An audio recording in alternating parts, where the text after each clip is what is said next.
More money, you got less problems. At least minor ones, all your basics accounted for. Team elite I run with, I'm guaranteed to be Final Four. Less money, you got more problems.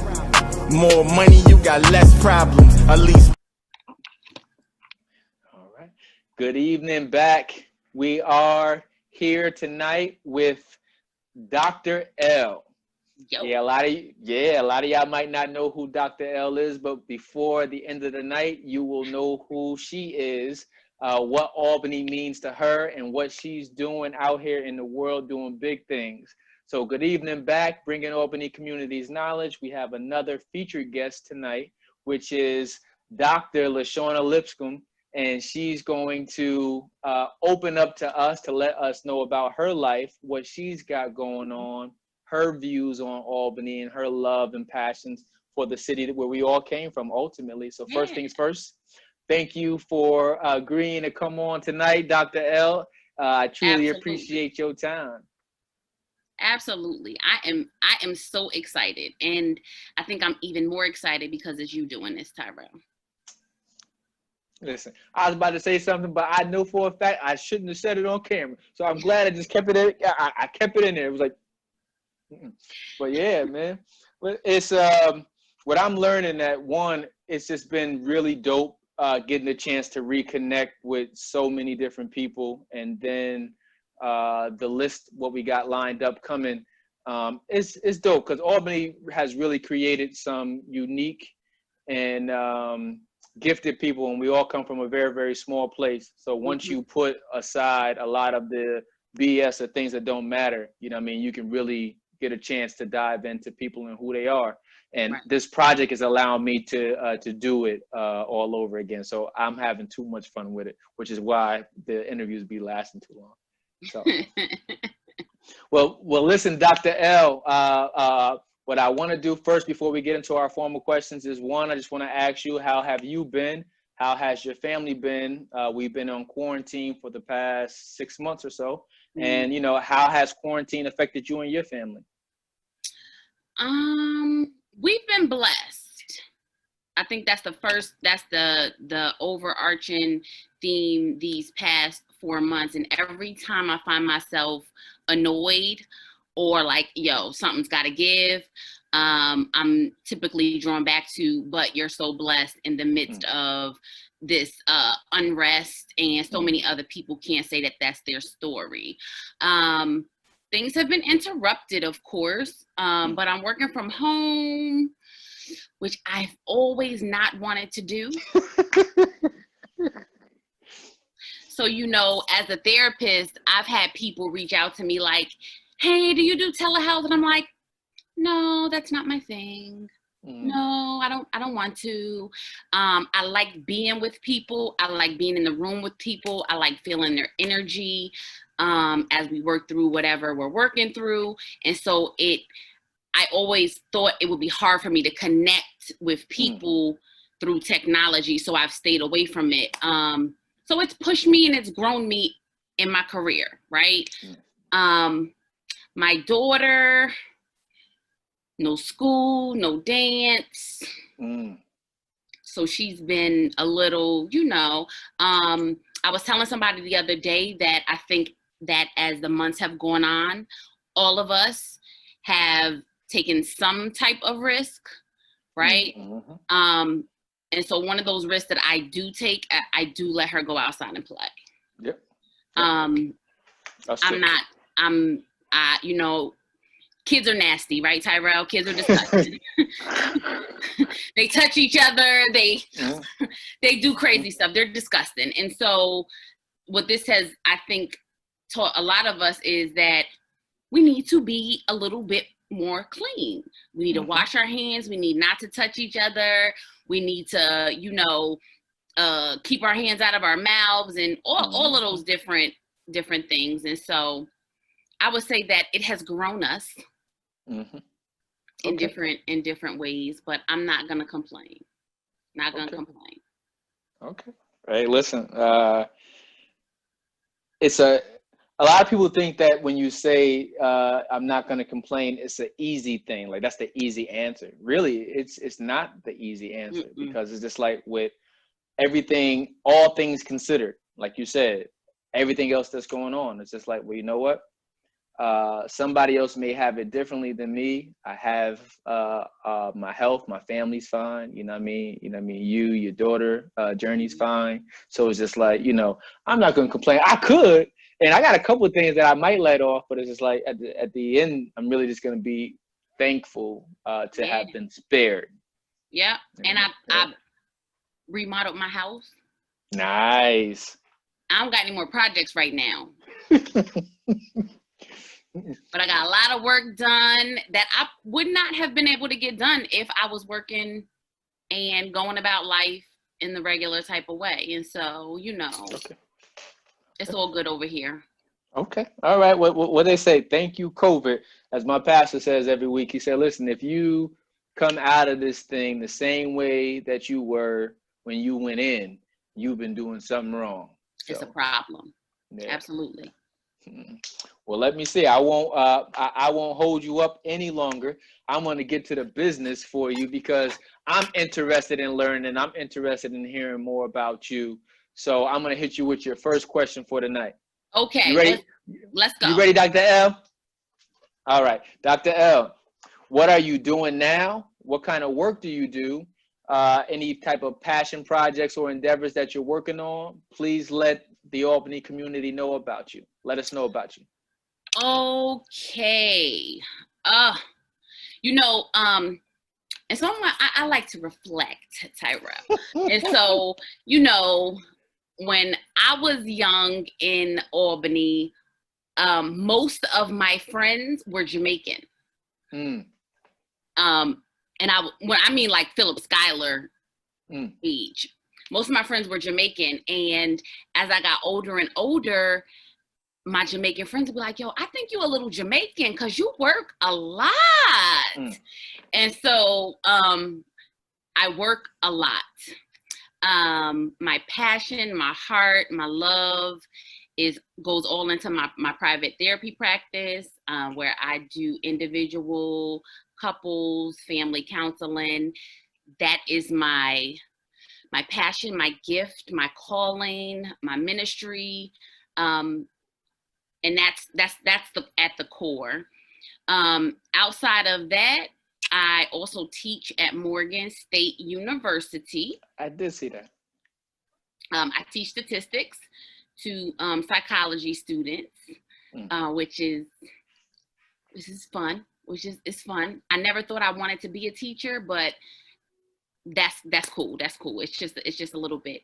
And I'm also a clinical director at an outpatient mental health center in East Baltimore. In addition to just being a mom, right? So those are priority number one. Yo, all day, every day, doesn't stop, right? About a year ago, one of my good friends and we started a podcast called The Real Therapist for the Culture.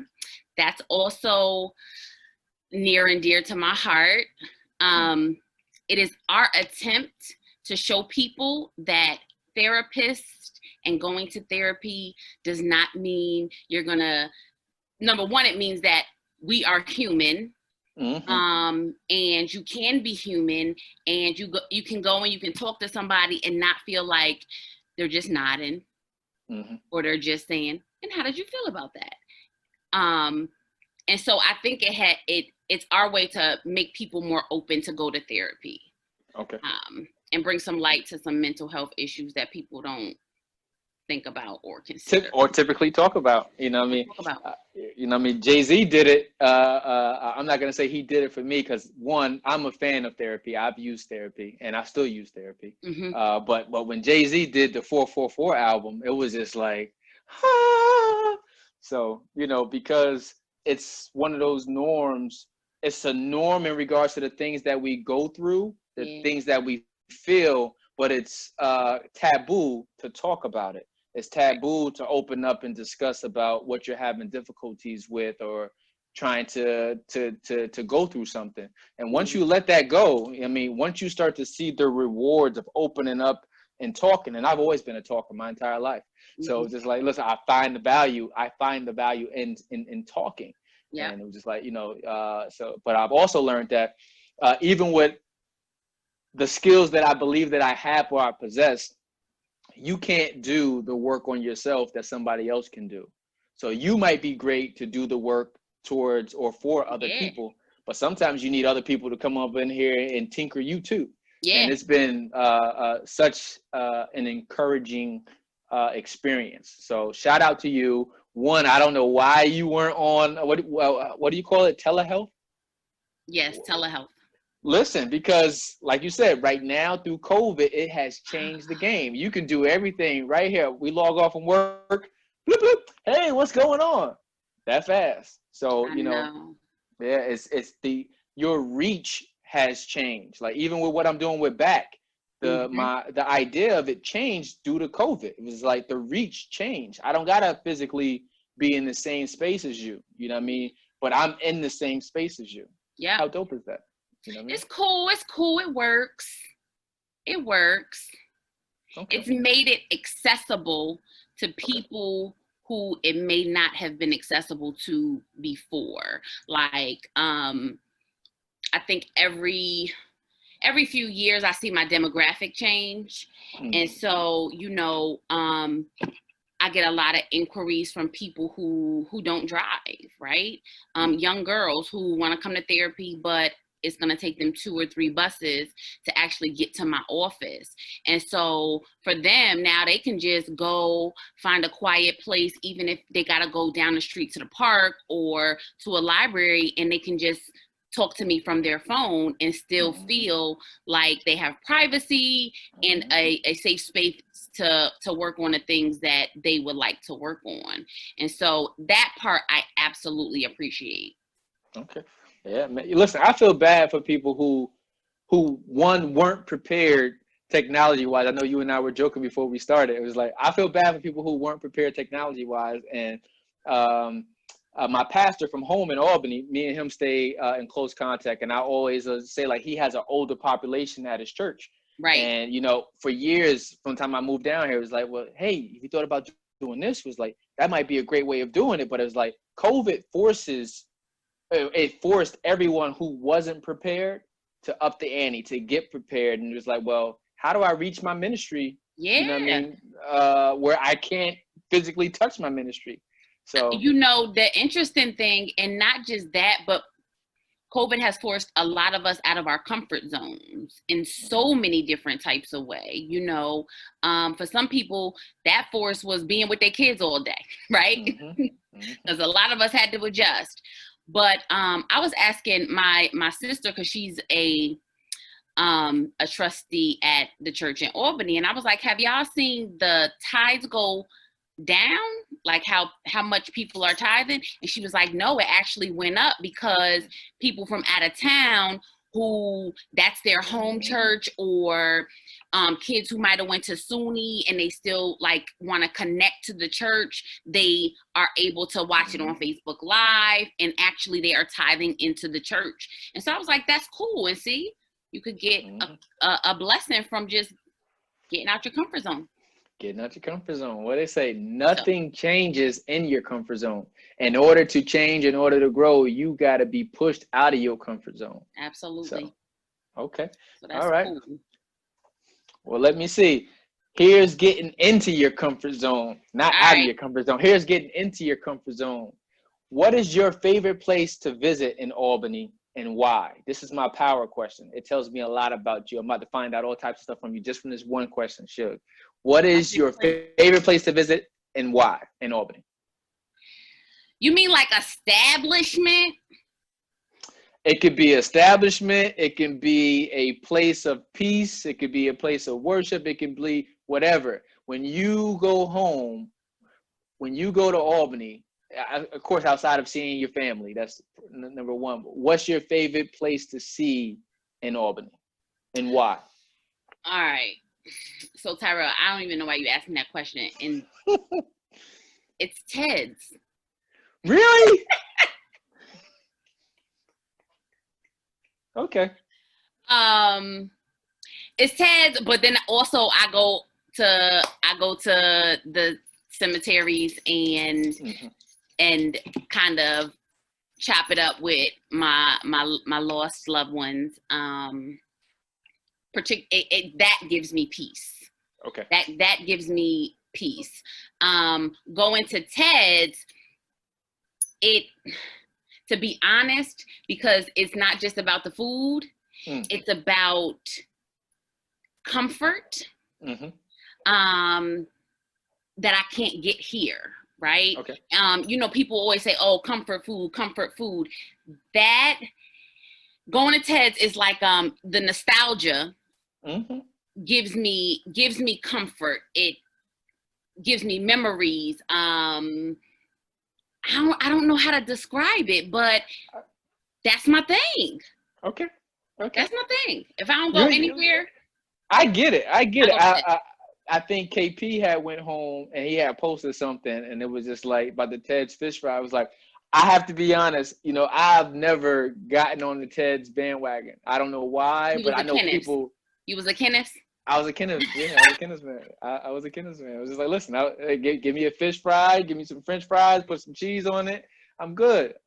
But I get it because Ted's is a staple back home, man. And it was just like, so that is part of the experience. But your second one, you know, I can probably agree with that one even more. You know what I mean? Going to Graceland is probably some of the most peaceful time that I have whenever I'm in Albany, because I got too many people there. And it's just like, you like hanging out there at the cemetery? To be honest, and this might come off wrong, but I think it's a lot more life in the cemetery than it is in the streets. And so, you know, when you first asked me that question, I was thinking about what typically happens for me when I do go to Albany. And I don't hang out much because my friends are not there, right? All of my friends I grew up with, they live other places now. So there's nobody for me to like really go, and maybe just one or two to go and see, but I usually stay in. But when I go to my dad's house, I always take the same route and I go over Second. I just take Second all the way from Henry Johnson, and it's more bothersome than comforting. You know, I don't know if you've been down past 444, but that's not my old house. Yeah. You know. And so it's bothersome. Just let me elaborate. It's bothersome seeing what it looks like. Yes. Yeah. Okay. Yeah. You know, when you travel down memory lane, if you will, right? It should evoke memories, right? Yeah. But when I see it, it makes me feel bad because that's not the place that I loved. You know what I'm saying? It doesn't evoke bad memories, but it just it makes me feel a sense of loss, I would say. I agree because I think if I remember right, you guys were in between, what's that, Lake and Quail? Lake and Quail? Yeah. You listen, how it looks now is just drastically different. It's like I still gotta travel that way. I'm coming across North Lake, coming down Third to get to Judd, and it's just like the houses didn't look like that when we were coming up, when we were going to school. It didn't look like that. So it's just like I understand that sentiment, that feeling, because it's just like, you know, wow, I feel bad for those who are living in there now, because honestly, it's like, that's not what I lived through. What I lived through, those houses were taken care of. Yeah. You know what I mean? And it was just like, the place was safe. It was just like, yo, it was dope. In that block where you was at, nobody went there. It was a safe place. It was a safe space. Not unless they was coming to sit on my porch. Yeah. Right? Yeah. So, you know what I mean? So I get it. And one, I do wish that, and it leads to a conversation we had a couple weeks ago with Charles Toohey and Scooby or Brandon about real estate, you know what I mean? And being able to take care of the properties that we have, or, you know what I mean, given the opportunity for other investors to come in to help build it up. But we got to take care of what we have too. Yeah, You know what I mean? yeah. I don't want to overlook that. Yeah. But Ted's in Graceland. Okay, I can do that. All right. Well, here's the question. You were just talking about the nostalgic feeling. So thinking about the younger Dr. L, what is something that you wish someone would have told the younger LaShawna?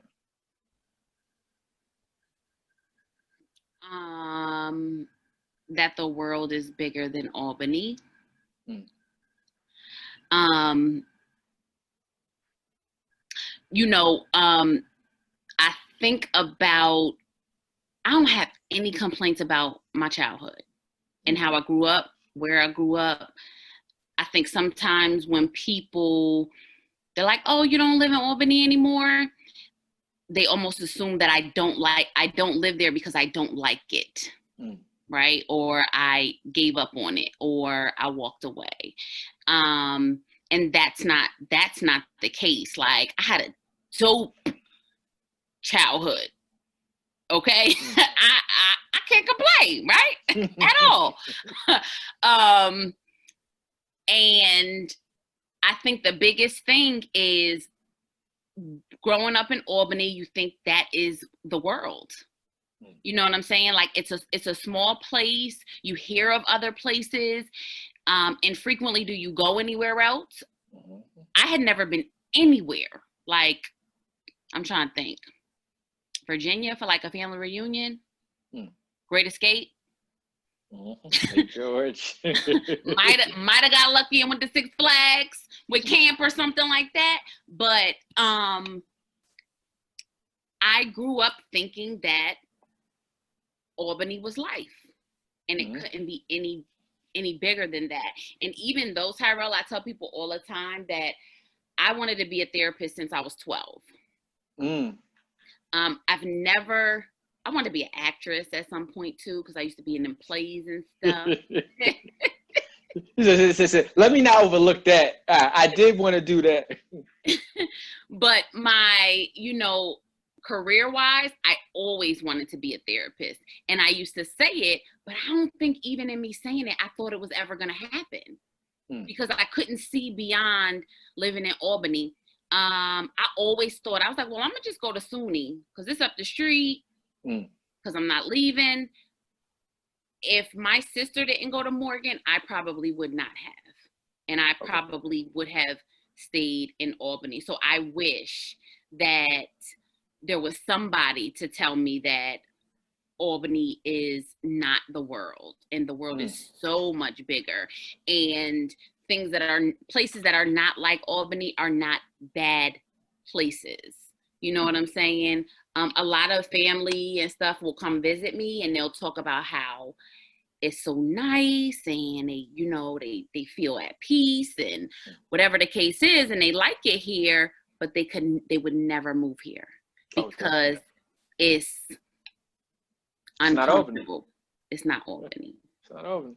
Listen, getting my mom out of Albany was the hardest thing in the world.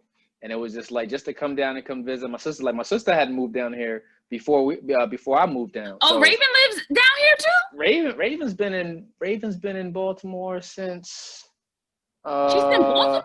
Yes, she is in Baltimore because she used to live in Dutch Village, right? Exactly. Oh. Exactly. Yeah. Yes, so, my brain. Yeah, so that's how I ended up going back and forth from Albany to Baltimore so much, and then my oldest son was down here too. So that's right. Yeah. That's right. Yeah. That's right. Yeah, but yeah, man. So, my mom came down, and she was gonna help her babysit the kids for like a week or two or something like that. And my mom doesn't travel, so getting her out of Albany was just like, she's like, Ty, I'll travel with you. She's like, I don't travel with anybody. I don't really travel, but I'll travel with you. You know what I mean? I said, don't worry about it. We take as many stops as you want. On the way down, you can smoke. You can do whatever you need to do, Ma. I'll get you there safely, and I'll bring you home when you're ready to come home. And it was dope. But like I said, most times, like I said, because she's used to her comfort zone. She has her house. She has her property.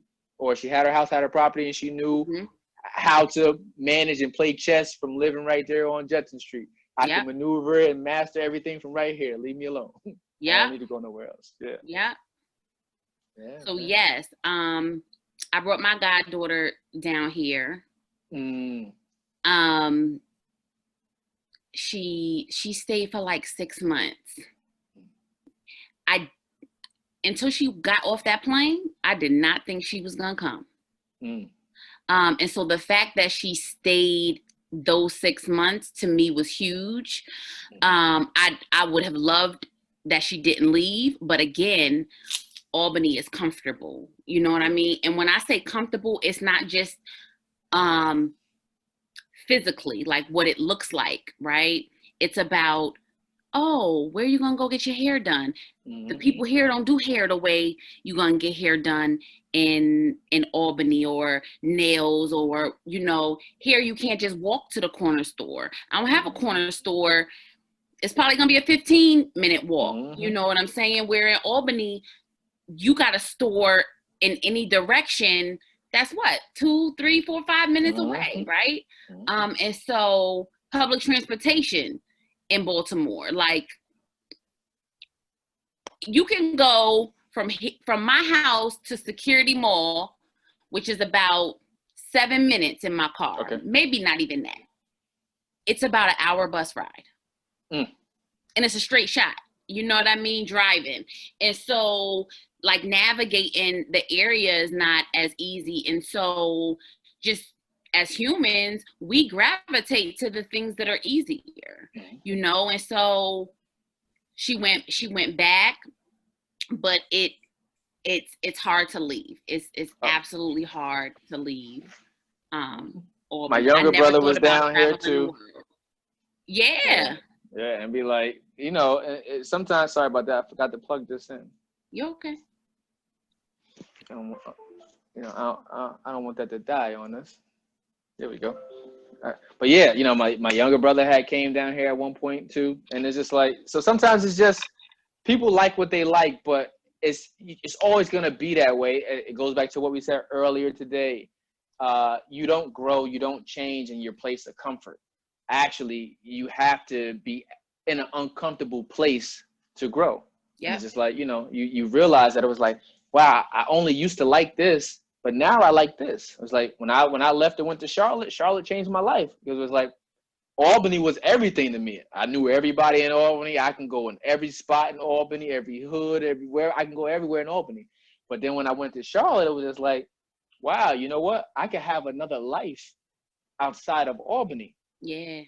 And it was just like, matter of fact, I could have a wider life, because now I can bring my folks from Albany here to Charlotte, or my folks from Charlotte to Albany. And that's what I used to do. I used to bring my boys home with me for break, or sometimes I would go to their spots for break. And it was like, wow, you know, so the interchanging of experiences, that's how you change, man. You gotta give yourself a chance. Absolutely. I never thought about traveling. Never had a desire to like travel. Never.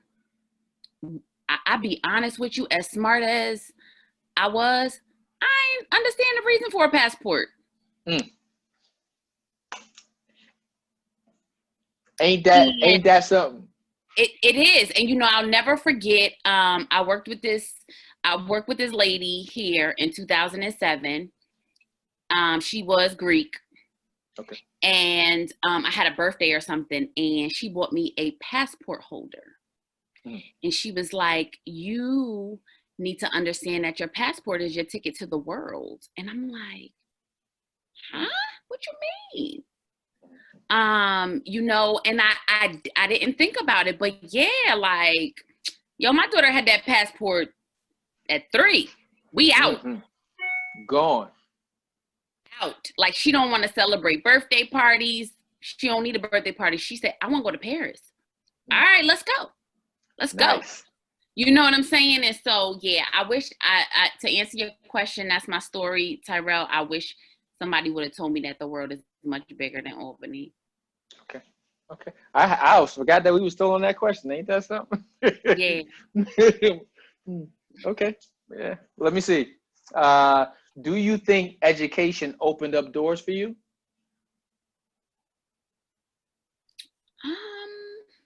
Of course. Okay. It did. But let me clarify something. Education is extremely important. That's probably really, really high on my list, right?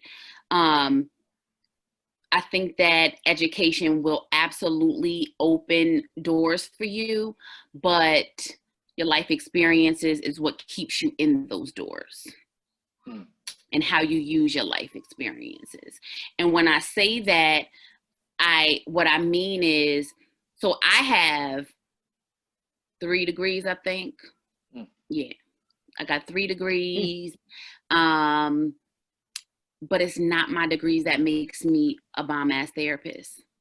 It's my life experience. It's the experience that I gained in Albany. It's the fact that I can sit down with a young man who is running these dangerous Baltimore streets and talk to him in his language. And I'm not talking to him in his language because I've watched a show on TV. I'm talking to him in his language because he is my cousin, you know. He is no different from my family members. He is no different than the people who were my good friends through my life. You know what I'm saying? I sat on the block enough days to know the language that he speaks. And so that is what keeps me in the doors that I've walked through, if I will say. You know, it's absolutely not my degrees. It's not, you know, the knowledge in a book. A few people, if you ran into a few of my clients, they remind me of this. They in their first session, they sit on the couch, they look up at the walls, and they see the degrees, and they say something about the degree. And then they look at me, and then they question, like, so how old are you? And they comfort me, is what I say. And then I have to let them know, like, these degrees don't mean anything. I am going to help you based off of me being a human, off of me understanding what it is that you're going through. I am going to be able to help you based off my experience, not those degrees. So don't get caught up in those degrees, because I'm not, you know. Okay. And so, yes, I think education is extremely important for just general purposes, but you got to have some life experiences, and you have to learn from your life experiences, you know, because that will be most valuable at the end of the day. I agree. Yes. I agree. Go to school. Don't be a fool. There you go. Dr. L said it first. And so, Tyrell, I'm so sorry. You know, I'm a therapist, so I ask questions. When you was in Albany, did you ever think you was going to college? Listen, these questions are not supposed to be for me, woman. I know. No. Absolutely not. If you, my brother Georgie reminded me, we were having a conversation with something, and he was just like, he said, but listen, Rel, do you remember when you told me that, you know what I mean, college ain't for everybody, and you know what I mean, I ain't going to college? And it was just like, I remember it clear as day, because one, I didn't think that it was a reality for me. I hadn't prepared for that. We didn't prepare, like my family didn't prepare for that. It wasn't like setting the stage for this is what's coming next. Like for me, a lot of times it was just like, one, survive, don't die, and two, make it out of high school. So to answer your question, no, I did not always think that college was attainable for me. No, I also did not see college in the picture for me. What I will say is that I am thankful that, you know, I will always go outside of my comfort zone. So, and I think Sheena and I were talking about it Sunday. And she was like, oh, when it was time for her to go to school, she cried. And I forgot to mention this story. So now I get to bring it back up with you. So it's like me and Raekwon sat in the parking lot down in whatever the projects is down on Livingston. I can't think of the name of it right now. And I'm just like crying, bawling out of control. Like, damn, why I got to go to North Carolina? He was going up to SUNY Delhi. And I'm just like, all my friends were staying in New York. Here I am, off to be different. And I'm down here in North Carolina. And I'm just like, but it was the path. So sometimes, like the way I look at life a lot of times is like, you got to look at what door God opens up for you and what doors that he closes, and be able to recognize the purpose in that. And it may not be, what you want, it may not be what you understand at the time, but once you walk through it, I realized why, I had to go to North Carolina and why I didn't go to a SUNY school. I realized all my negative things that I've experienced, it served a purpose, and it wasn't just limited to me. It was limited to, everything that I experienced as a young man, I was able to go back to communicate to the young men that I ended up mentoring for 9 years through Model. Whether that's female trouble, whether that is learning how to navigate through the streets, whether that is deciding to intertwine or play with things you shouldn't be playing with. I can talk to you on every possible level you want to talk to, but also learning how to not stay there and realizing, like you said, that it's bigger than Albany. I'm thankful that I was pushed. I was pushed, pretty much. I was pushed. It was like my mom, if I had it my way, I would have stayed in my comfort zone. She was just like, you said you want to go, so you need to go. And I'm just like, I know I said that, but do I really got to follow through? So, but, getting pushed outside of your comfort zone, I got pushed outside of my comfort zone, and it changed my life. And so subsequently, I've changed everybody else that I've been intertwined with since then. It's like, yo, man, we deserve way much more, so much more than what we give ourselves. And it was just like, seeing death, seeing experience, seeing jail, seeing all these things, just like, I don't want to just end up on a t-shirt. I'm saying that as a black man, I knew that then at 16, 17. It was like, I don't want to just end up on a t-shirt. I don't. Tyrell, and that kind of goes back to me, the second question you asked me about what I wish someone would have told me. And if somebody would have told me that Albany was bigger, and I think that's important, because when you're in it, sometimes it limits you, right? Mm-hmm. And so it's a lot of people still in Albany who know in their mind that one day they probably will make it on a t-shirt. But they almost think that has to be their story, And so if somebody would have told them, like, yeah, you can, so what, you did some years, you could still go and get some vocational skills, and you can start your own business. Nobody can stop you from starting your own business with any type of background, right? But nobody's communicating that, It's funny you mentioned Sheena in this question, because Sheena and I, Sheena went to Arbor Hill, and I went to Phillips Schuyler, but we met at Livingston. It was Livingston, and we was in classes together all the time. But our parents sent us to RPI one summer. I don't know who decided to put me in that program, right? Signed us up to do this program at RPI, where we went and stayed on the campus from Sunday to Friday. And then your parents picked you up on Friday, you went home for the weekend, and you came back. It was like 8 weeks or something like that. And we took college type classes, and we probably it was like 1995 or something like that. RPI is what, 20 minutes from Albany? If that, 15, 20 minutes. We was over there crying.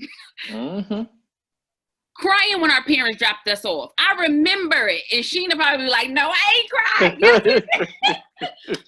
And we was only across the river. Don't leave me, please, don't leave me. you know. But just in that, getting out your comfort zone, you know, and we were there. Me and Sheena was from Albany, but most of the other kids was from like private schools, like what they call them, Don Stewart, CBA, somewhere in Colony. But I remember me and Sheena, we was the two people I remember from Albany. And think about it. When she was on, she kept talking about how one, you got to find a balance in education. She kept saying how her parents kept pushing her to strive in that realm, but she was just like, she wished that they would have put some more emphasis on other things too, other than school. But it was like getting outside of your comfort zone. Think about it. Just think about the capital district. So you Albany, Troy, Schenectady, right? Some people don't go to Troy or Schenectady or haven't been there. 'Cause for me, my dad used to live in Schenectady when I was younger. And I was like, you know, my mom used to let me get on a bus and I would take the 55 up to Schenectady by myself. And I don't know how young I was, but you know, I was always eager. Like I wanted responsibility. So it was just like, you know, let me do this. I promise you I'll do it right. And I'll get there. And she would let me get on the bus. It was a straight shot. But you know what I mean, being in Schenectady, some people live in Schenectady, never go to Albany. You live in Albany, never go to Schenectady. You never went to New York City. Tyrell, that's so crazy you say that, because I'm gonna have to apologize to a couple of people, because I literally clown and laugh at people in Baltimore, because here in Baltimore you have East and West, and Baltimore is bigger than Albany, right? You have East and West Baltimore City, and then East and West Baltimore County, right? And the county surrounds the city, right? People who live in West Baltimore do not go to East Baltimore at all. I can't tell you how many kids have never seen the campus of Morgan State University, and they've lived in Baltimore their entire life. And I'd be like, what is it with y'all? Like, y'all don't go. Tyrell, I can't tell you one street in Schenectady, okay? I don't know where Colony ends and Schenectady starts. It's like SPAC is in Schenectady. That's all I know. SPAC is in Schenectady. I think Colony ends right around, you know where the Smoky Bones is at? Okay. It's around that area. It used to be like a Price Chopper over here to the left, and I only know it because when I was younger, the bus used to stop right there. That was its transition stop going from leaving Albany, let everyone off, and it waited there for a while, and then it went to Schenectady. So, you know what I mean? But long story short, it's just like, you know what I mean, exposure. With Model, I told my kids this, and it's the same thing. I think it rings true now. The two things that young adults need in their life is consistency and exposure. Yeah. With those two things, listen, the world is opened up for you. Consistency and exposure. You don't got to have a lot of money, though money does change things. But like sometimes me and my wife have this conversation. I'd be like, yeah, you know, I come from a city that is lacking in a lot of things. But you know what I mean? I lived a good life. Yeah, you know, I was poor, but you know, I lived a good life. But at the same time, we didn't know we was poor. You know what I mean? We didn't know we was poor. So that's the thing. It was like, imagine, I think when Omar was on here, I was talking about, we both talked about growing up on Clinton Ave. It's like, yo, neither one of our households had a car. It's like, yo, I used to read all of the time when I was younger because we had reading as fundamental, and we would get those little RIF certificates to go to Pizza Hut. I stopped reading because I never had a way to get to Pizza Hut to collect my personal pan pizza. I was like, so what is the purpose of me reading this if I'm never going to be able to get my personal pan? But just having those little resources, it was like, so imagine what life would be like if my family had a car. You can go to a museum, you can go to Troy, you can go to Schenectady, all of these different things. But a lot of times in the neighborhoods, we don't have those simple things, which is why there's so many stores and people got to go get their groceries and everything from these stores. You know what I mean? You talk about that systemic setup. So, you know what I mean? Yeah, man. Absolutely. Yeah. Let me see. I got a question for you. Do I want that one? Yeah, actually, I want this question for you. All right. What role did racism play, if any, during your early education, K through 12? Ooh, that's a good one. So I'll talk about the systemic racism first, right? So kindergarten through some of third grade, I went to school 16 over on Allen. We moved because I used to live on Colby. I used to live on North Allen, actually. And we moved to West Street off a lake. And so when we moved, I started going to Philip Schuyler, right? My kid is eavesdropping. Go, Journey. Sorry. And so when we moved and I started going to Philip Schuyler, that is where I learned that I was smart. Right?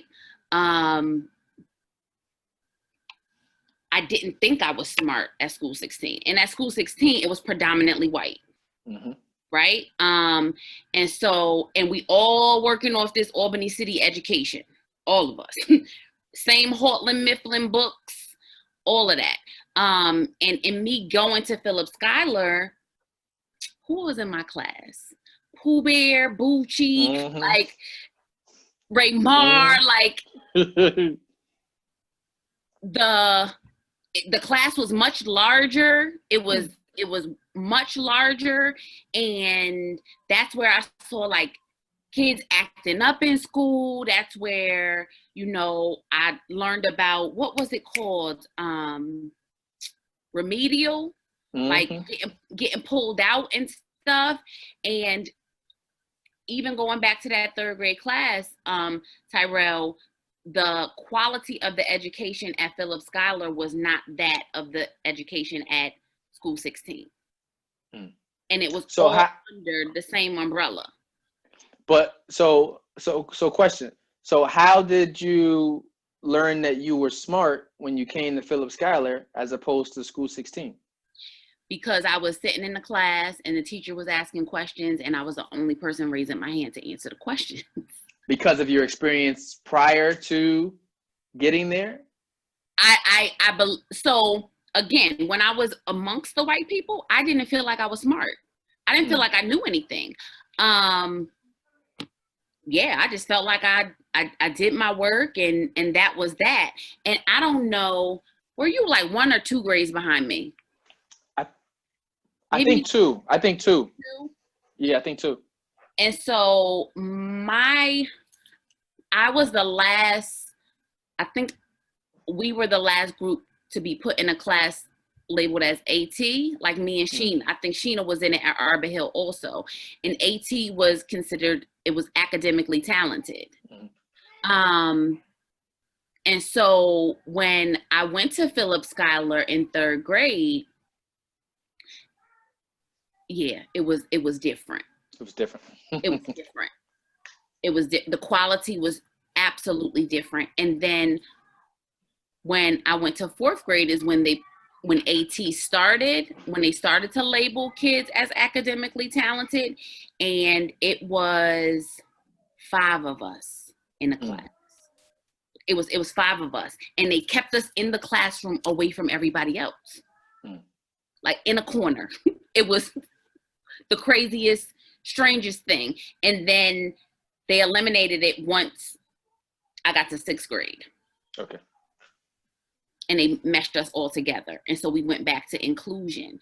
But I do feel like even the quality of the facilities, the cleanliness of Philip Schuyler was not school 16. The specials type of things, like the extracurricular things, they was building playgrounds at school 16. Philip Schuyler had what? Nothing. had absolutely nothing. So when I think about racism in a systematic way, that's what I think about. I think about Albany and the city of Albany, meaning, you know, uptown and Arbor Hill and downtown. But like, I don't know if the people who live off of New Scotland Ave consider themselves from Albany, to be honest. I felt like it was a different world. My aunt used to take us trick-or-treating up there off of New Scotland Ave on, like, I just know one street was like Sycamore or something like that. And the people answered the door and they were like, "You're not from around here." Like, how you know? Because we're black. You know what I'm saying? It's the truth. Me and my brother just spoke about New Scotland Ave. Might have been like last Friday, something like that. We're on the phone and I'm just we're talking. I'm just like, "Man, it's on fire up there." He said, "I know." He was just like, "Man," because he stays away. You know what I mean? He lives outside of Albany now, so he's like. But he was just like, he said, "Man, it's still some nice neighborhoods in Albany." I said, "Yeah, it is, but where are you thinking of?" He's like New Scotland. I said, "Bro, that don't even count. That don't even count. The mere fact that you had to use New Scotland, you know what I mean? That was always a different area." It felt like a different world. It was. You know, it absolutely felt like a different world. So, you know, you have that. It was something else I was about to say. It left me. Systemically, the healthcare, right? Think about the doctors that were, it was clinics, you know what I'm saying? It was clinics. You got Whitney Young. I've never seen a white person in Whitney Young, ever. Ever. You had, you know, Memorial Hospital, which is the closest hospital to the hood, is not a hospital I will go to give me stitches, right? You know, and so you made mention about food deserts. Like, what grocery stores are? It's no grocery stores in Albany City. You gotta, and like you said, if you didn't have a car, how are you getting to Price Chopper, right? Or Hannaford? You know what I'm saying? They had the Price Chopper on Delaware Ave, but that was called Ghetto Chopper, right? You know what you was gonna get from there. The quality was gonna be different. And so those things, you kind of jog my memory about. Direct racism, no. Okay. I won't say direct. Well, we were talking about this on my podcast, and my grandmother lived across the street from Philip Schuyler, right? My grandmother was white. And so when we were with her, meaning like me and all my little black cousins, you know, we would get the stares, or they thought that she was the babysitter or something like that. I can't say anybody has ever like called me out of my name in Albany. If it's happened, I just don't remember. It would be stuff like that. I remember being in Albany High, and I was in, you know, I consider myself a cool nerd. Tyrell, right? And so I was in like, back before it was cool to be a cool nerd, because now it's all the way up. Right. So I was the cool nerd, Shug, the cool nerd, right? And so I was in calculus when we was like juniors or something like that. And we were in the hallway, and I'm talking to Maura, and her math teacher walked up and was telling her something like, "Jamora, you need to come see me so we can work on this math or something." And she was like, no, I'm gonna get my cousin to help me. My cousin is a genius. She in calculus. Maurice said I was a genius. I was in calculus. And the teacher looked at me and she was like, "No, you're not." And it's so funny because I was telling somebody else about this the other day, and I remember thinking to myself, why not me? Mm-hmm. You know, like, why is that hard to believe? Only because I'm Black, and probably was me and Sheena probably was the only Black ones in the calculus class. And so, you know, those type of like underlying passive forms of racism, but not direct. Okay. That's good. That's good. You know what I mean? And it's, you know, everyone's story is different. And, you know, I'll say this, I appreciate you not even trying to reach, you know what I mean? Because sometimes people will try to, I'm just going to make a far reach and make this connection that wasn't there. So, you know what I mean? And sometimes just leave it as it is. It wasn't there. And that's a blessing because, you know, it took me to get older and it took me to have healthier experience with people from other races to realize that it's some dope people that are white. There's some dope people that are Black. It's some messed up people that are Black and some messed up people that are white. Yeah. You know what I mean? You mentioned earlier, he was like, all your friends was Jamaican. Here's the thing. You want to hear some ignorance from Tyrell? Don't hold me to this Black community. But this is the truth. I used to think that everybody was Jamaican. So it would be like, you Haitian, you Jamaican. You know what I mean? You African, you Jamaican. You Jamaican. That's what it was for me. It was Black, white, Jamaican.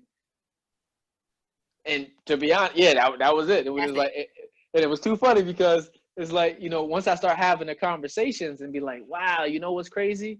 You know, we got so much culture in Albany, and I don't even think that, you know what I mean, we have yet to embrace all of the culture and just realize it. And once you start to realize how dope other cultures are, how delicious other foods are, how, you know what I mean, people are just raised differently, and you start to understand that vibe, then you start looking for the differences. You know what I mean? Like, nah, I don't want nobody that just look like me. I want to learn about you, and I want you to learn about me. You know what I mean? But yeah. Let me see. I got one for you. Okay. All right. The Black Lives Matter movement isn't just about police brutality. It's also about dismantling systematic racism. If you were in charge of mobilizing the group in Albany, what would be one or two things that you would like us to hone in on?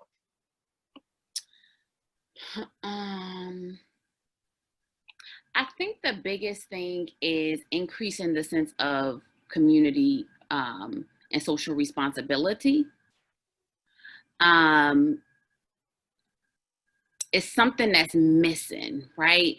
And so I feel like when we were younger, Tyrell, you rode through Uptown, it was people outside, people on their porches.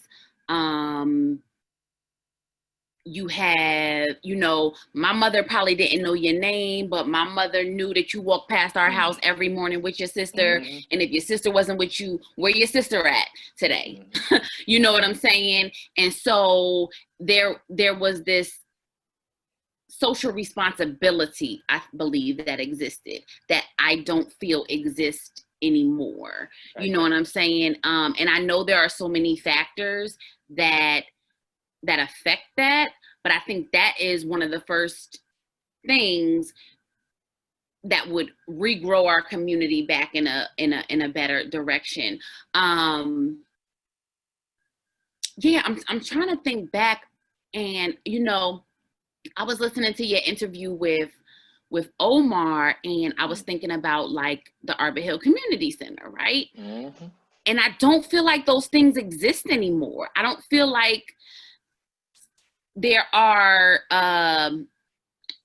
entities where there are other people looking out for you other than your parents or other than your family in general. Like you said, I could go anywhere in Albany, and it always was going to be somebody who was going to know me or know my parents and make sure I was safe or I was well or I wasn't in any type of danger. I don't feel like that exists.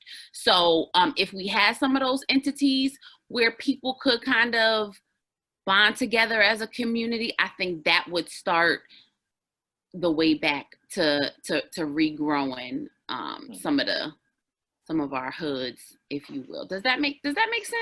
It makes sense. It makes sense, and it makes sense. Yes, and two is just that the overall idea of community has changed. Period. You know what I mean? From the saying where it takes a village. Right now, it's not a village. It's really like mind your business. Don't worry about what I'm doing over here. And actually, if you got something to say, you can get a pop in the mouth. As opposed to where it was just like, if I did something wrong and somebody seen me, I knew they were going to go tell Pat. And you going to go tell Pat. You know what I mean? I'd be the hardest person in the street. And the moment you said, I'm going to tell your mother, and it was just like, everything was off. It was just like, okay, I'm gonna start crying. I'm sorry, you don't gotta tell her. You don't gotta tell her. Don't tell her. You know what I mean? So we're definitely missing that.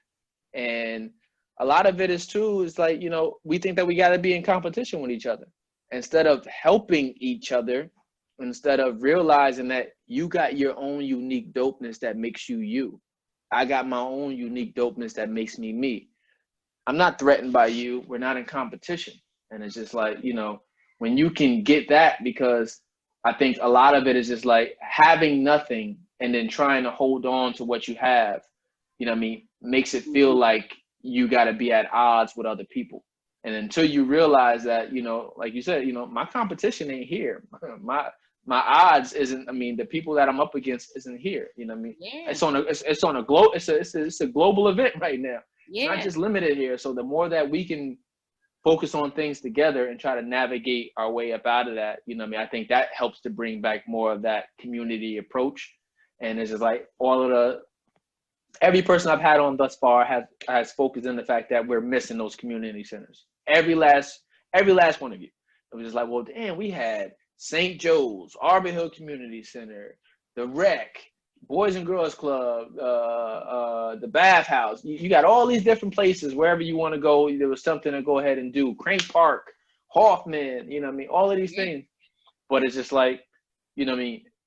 With where it would seem like we have more reach, more access to these things, where we don't have any access to those things anymore. And it's just like, so in the absence of that, what are our kids doing? What is the youth doing? A lot of them are gamers. Gamed out, and it's just like, you know, we didn't have all of that stuff. We were forced to go outside, and that is why I will not make my daughter stay in the house. Yeah. Because I do not want her to be glued to the technology. And so if you're gonna go outside and run up and down the street and ride your scooter and your bike, yo, go for it. Absolutely. It's funny. It's funny because when the whole riots occurred in Albany, somebody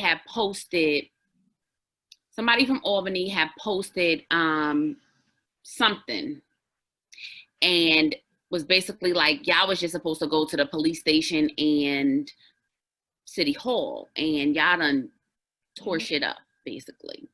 Tore Central Ave up is what I heard. And so I had made a comment, and then somebody else made a comment behind me, but they was going back and forth with me about why it was okay to tear up Central Avenue. And what I was trying to communicate to him was, and this is somebody I grew up with, so it was definitely a healthy dialogue, but we was on opposite ends of the dialogue. And I said, when I go to Albany, and like I said, I ride through the streets, it doesn't make me feel good, because that is not the place where I grew up. That's not the place that I loved my entire life. And speaking out and protesting against racism does not mean messing up your own shit. Mm-hmm. You know what I mean? Like, this is where you live. This is where your kids gotta play. You know, somebody's not going to be able to go get their medication from CVS because they don't have a car, and they typically walk around the corner to get their medication. But because y'all have busted the windows and tore it up, now this grandmother might not be able to get her medication because she can't go all the way up Central Avenue because she doesn't have a car.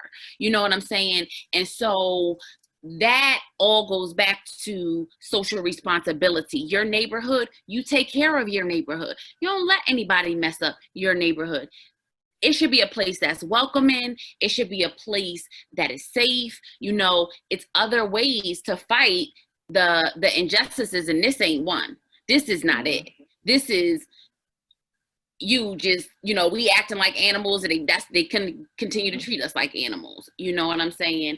And so I think though that sense of, and I'm thinking about 2nd Street. I had no idea, Tyrell, that most of my friends and the people who lived on 2nd Street did not own their homes. You couldn't tell me they didn't own them homes. You couldn't tell my father he ain't own that house. You know what I'm saying? Because it was a sense of pride. It was a sense of care. And it was mutual, all up and down. That shit don't exist. Yeah. So, and it's kind of like, how do you get back to that? You know what I mean? How do you get it? Because being in big cities and being in small cities helps you to realize the value of them both. And it's a value in being in a small place, right?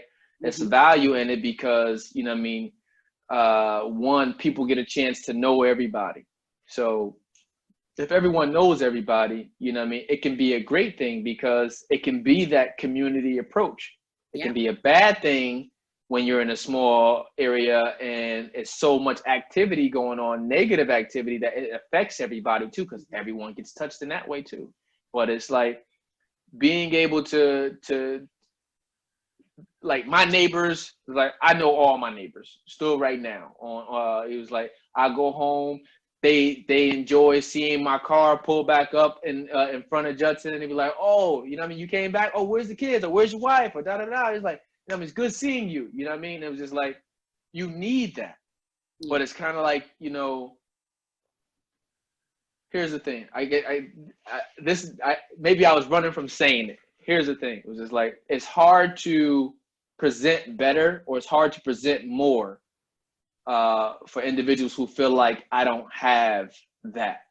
You know what I mean? It was just like, so it's kind of like, you know, I got a young guy I'm working with right now. He's 27, and he's always talking about it. It's like, you know, but I want that. He's like, but you got that. And he's like, but bro, do you know what I had to go through to get here? Do you know what I have to go through to maintain what I have here? And it was just like, and part of it, you know what I mean, is like doing the work that you do. Just like, you know what I mean, a lot of the things that we've experienced in the hood could give you post-traumatic stress, could give you anxiety, can give you all of these different things. And if you don't even know how to categorize it, to put your finger on it, we just walking around thinking that it's normal. So it's kind of hard to, you got all of these things that you're dealing with, and then you're still expected to be great. So one, I need somebody to help tinker me, you know what I mean, to help me to deal with and process what I'm experiencing. You know what I mean? And you know what I mean, that leads me here for you, Dr. L, because it's just like mental health is a huge portion and huge reason behind a lot of the things that we're experiencing too. It's like, so it's not just resources, but it's also, you know what I mean, being able to process things in a healthy way and being able to talk to someone to help you process it. So we need those outlets too, because you can't just throw money on the problem. The money's not going to solve it, but where are the resources to help build people back up and realize that, no, it's not going to be this overnight success process, but it's going to be you doing small steps, step by step, to build yourself up to get to where you want to go. Right. And that's it. You know what I mean? Yeah. So, yeah, man. But let me see. I got a question for you. How do you think growing up in Albany prepared you for adulthood? Ooh. Ooh.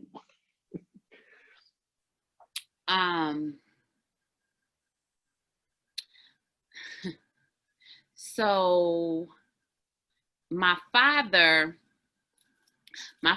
was, I always describe my parents, Tyrell, as the middle parents. They were always in the middle. And so what that meant is they did not let me do whatever I wanted to do, but they let me do a little bit.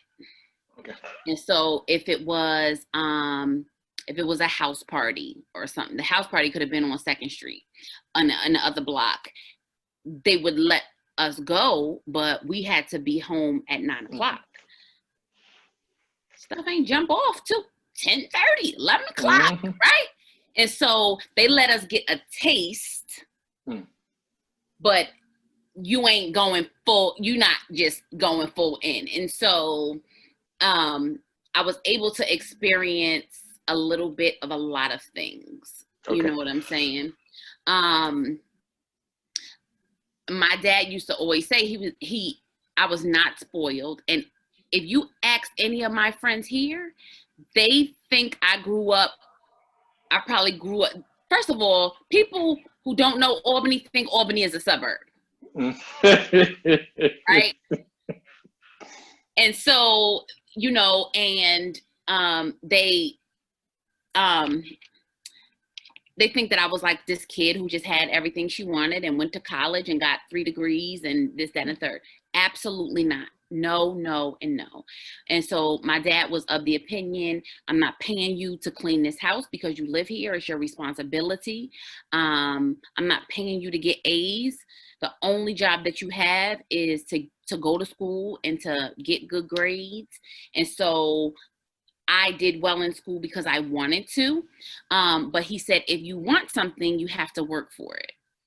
And so what that meant was if I want to go hang out at Cross Gates on Saturday, me and T was scrubbing cabinets because that wasn't a regular chore. That was an extra thing. Or we was dragging bottles to Trading Port to get 5 cents on the bottle. Okay. Trading Port. Trading Port, right? Embarrassed as shit that I was dragging bottles around the corner, but happy once I got my $10, and then my dad would match the other $10 and I would go. And so growing up in Albany made me a very, very hardworking person. And so I don't know, do the kids still have summer jobs in Albany? They do have summer jobs. COVID messed it up a little bit this year, but I like what they're doing now. Because Schoolworks is not just about putting them outside anymore. So their summer program now is to put the kids ideally in a business or an industry where they think that they want to work. So you get the firsthand experience as opposed to just going and cleaning up the parks. Got you. And so, Tyrell, that's where you became my friend at Schoolworks. When I was a secretary over at the Votech, and you and Raekwon would come and chat it up with me, and you know, because I was bored in there sleeping at the time, right? But my first job out of Schoolworks was Teresian House. I did Teresian House. I worked at Teresian House, Tyrell, for probably actually. I worked at Teresian House when I turned 16. I interviewed there, and kids these days will not do this, okay? The shuttle was not running from the mall to Teresian House. I walked from Cross Gates up there in my interview attire, sweating in the summertime to get myself this job. And I worked there even when I went to college. When I came home every summer and every Christmas, they let me work. And so when I graduated from Morgan, the first time I went back to Albany for a year. It's a year of my life I like to forget. I told you I stayed there longer, so. That's when I realized I couldn't live there anymore. That's when I realized I had changed, but when I went back for that year, they hired me as a social worker in the nursing home, you know, and so it built my work ethic tremendously. Okay. You know what I mean? Like, yes, I am the worker that I am to this day because of how I was raised in Albany.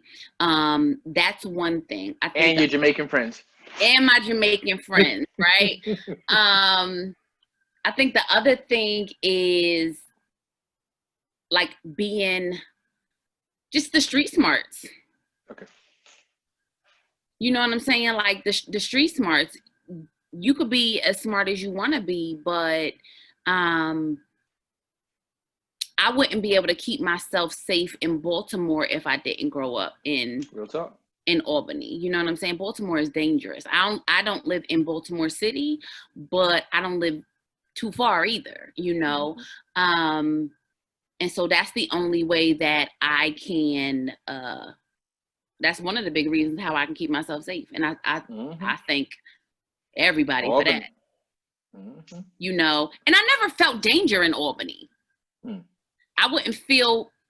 I never felt unsafe in Albany. I used to take the 8 from uptown all the way downtown to the last stop, right? I never felt unsafe in Albany, but I learned to just, you know, watch out for people, to be aware of my surroundings and things like that. And so those are my things. Lessons from Albany. Yes. I got a question for you, and I learned this from tuning in to one of your episodes on your podcast. Yeah. Tyrell, because I say some shit on that podcast. Listen. I was just like, listening in, I was like, what? She talked like who, what? Yeah. Listen, it was interesting though, from knowing your profession and what you do, and then I'm gonna go back to tying into how important mental health is, period. You know what I mean? And to hear that certain circumstances had led you to not give services to men. Yeah, I did catch that. I was like, oh, I can't wait. Yeah, I'm gonna get her on here and I'm gonna put her there. But one, I do understand the whole backstory of it, and it's totally understandable. But two, you have skills and you have resources, and I know you and I had talked offline about it. We're just like, Albany needs it. So, you know what I mean? Part of learning how to be healthy is letting go and shedding some of the things that we've been carrying around with us. And it's just like being able to trust a person enough to be vulnerable enough to expose yourself to get the help that you need. So we need individuals like you. I'm not even going to say just a sister, because, you know what I mean, you have skills and the strength that we need in Albany. We need around the world, period. But that's a huge part of the battle. You know what I mean? Being able to bridge that gap and say, hey, it's okay. It's okay to get that. And, you know, us as men, we need a lot of that too. Because think about it. Men have been processed a lot of ways to don't be emotional. Don't talk about how you feel. You know what I mean? Don't cry. You know what I mean? So, you know what I mean? I got boys. Yeah. I look at the young ones now. I say, nah, I let them see me cry sometimes. If I'm going through whatever I'm going through, it's because, not because I couldn't hide it, but I want them to see it's a part of it. That's a healthy picture. Yeah, daddy can be there. I'm in my emotions about this thing right here, but I don't stay there. You know what I mean? And I got to go through that process. So, you know what I mean? As men, we need that. So, you know what I mean? You got some dope skills that once again, what's the word? Telehealth.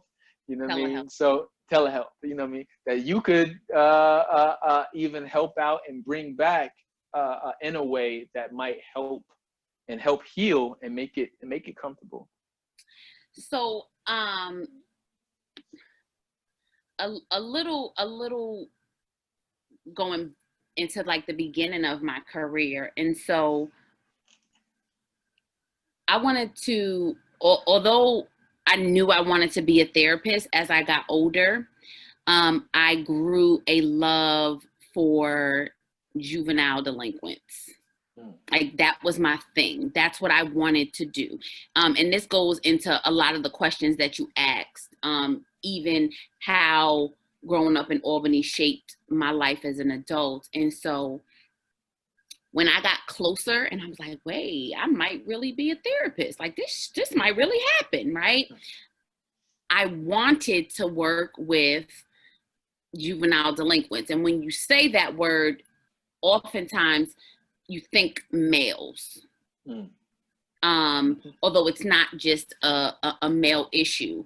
I wanted to do this because I was connected to so many people in the streets, so many guys in the streets who I felt like had the potential to be better than what their circumstance was. And I just felt like they needed, and I'm talking like my friends and my little cousins who are still finding their way. You know what I'm saying? I just felt like they needed the space to deal with, like you said, some of the traumas that they've experienced. You know what I'm saying?